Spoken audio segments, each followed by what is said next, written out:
60,000 সৈন্য তাদের অশ্ব নিয়ে, তাদের উষ্ট্র নিয়ে, তাদের মালপত্র নিয়ে, জিহাদের সামান নিয়ে শ্রাবণের খরস্রোতা নদী, উত্তাল তরঙ্গমালায় ভরা নদীর উপর থেকে এই সাহাবীরা পাড়ি দিয়ে ওপার চলে গেলেন।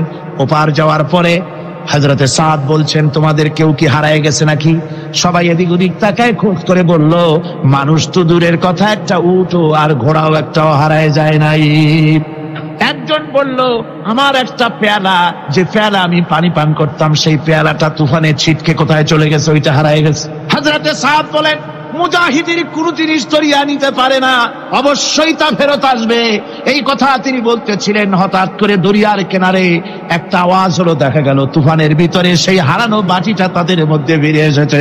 আল্লাহু আকবার! মুজাহিদদেরকে সাহায্য করেন স্বয়ং আল্লাহ রাব্বুল আলামিন।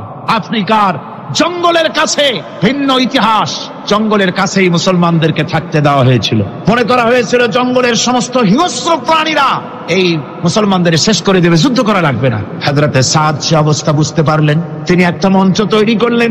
সেই মঞ্চের উপরে দাঁড়ায়া জঙ্গলের প্রাণীদের দিকে লক্ষ্য করে তিনি নোটিশ জারি করে দিলেন, বললেন, ইয়া আইয়াতুহাল হাশারাতু ওয়াস-সিবাউ নাহনু আসহাবু রাসূলুল্লাহ সাল্লাল্লাহু আলাইহি ওয়াসাল্লাম।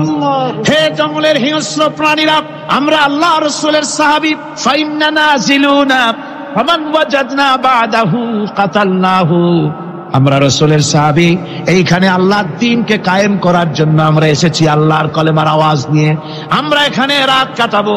সুতরাং এই জঙ্গলের ভিতরে হিংস্র প্রাণী যত আছো, সব আমাদের এই জায়গা ছেড়ে অন্যত্র চলে যাও।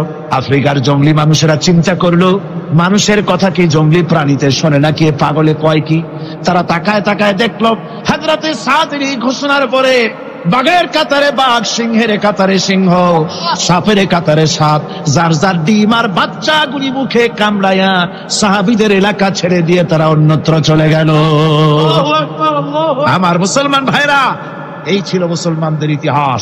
দ্বীন প্রতিষ্ঠা করার কাজে মুসলমান এগোলে আল্লাহই মদত করেন। কে মদত করেন? এই অপরাধে বেলালকে তারা মেরেছে, তাকে ওরা হযরতে খাব্বাবকে বেঁধেছে।